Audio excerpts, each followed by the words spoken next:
Welcome back to Cover Justice, the podcast where we break down the legal issues shaping lives across America.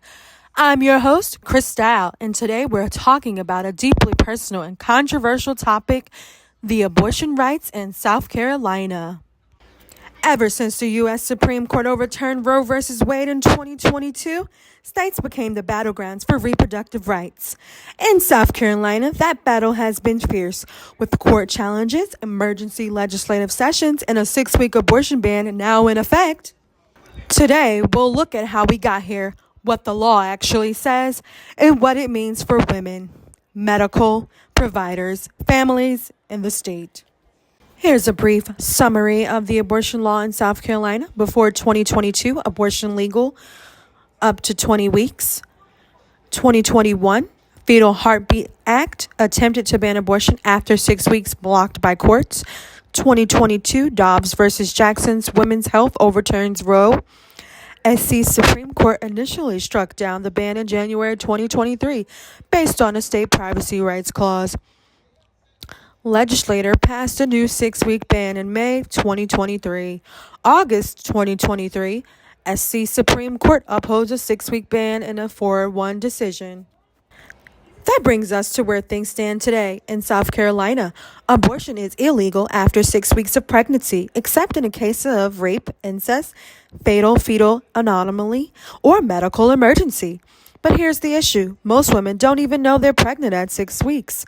So while the law doesn't call it a total ban, in practice, it functions like one. What the law actually says, a breakdown of the current law.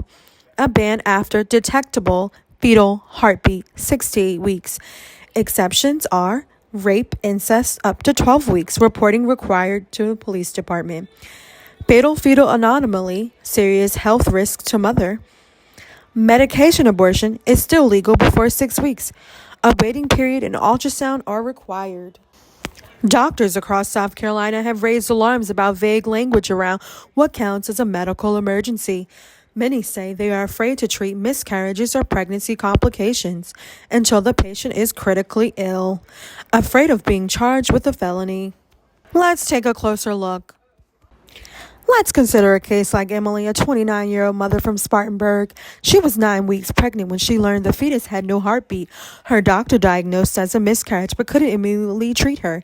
They feared legal risk because the fetus still had a detectable cardiac activity on the ultrasound paperwork.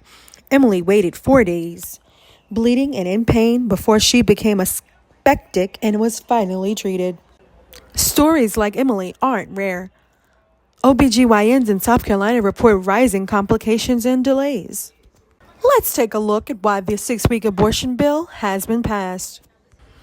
Most supporters believe that life begins at conception. The state has a duty to protect unborn children. Abortion restrictions reflect South Carolina values. Alternatives happen like adoption does exist, which are there to preserve and protect and defend our liberty and our life. If there is not a right to life, then what life is there?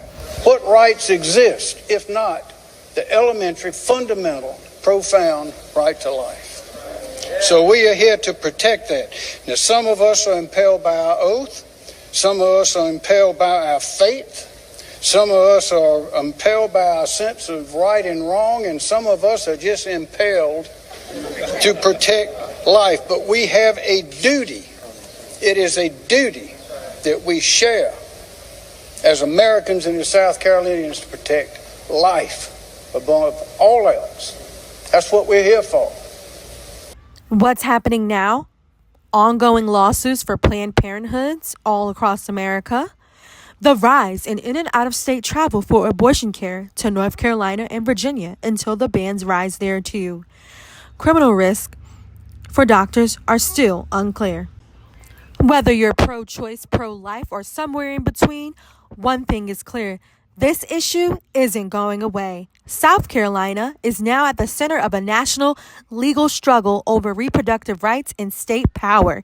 In future episodes, we'll follow ongoing court challenges and hear from doctors, lawyers, advocates, and women directly affected. If you have a story to share about reproductive health care in South Carolina, email us at coverjusticepodcast@gmail.com. Thanks for listening. I'm Christal, and this was Cover Justice.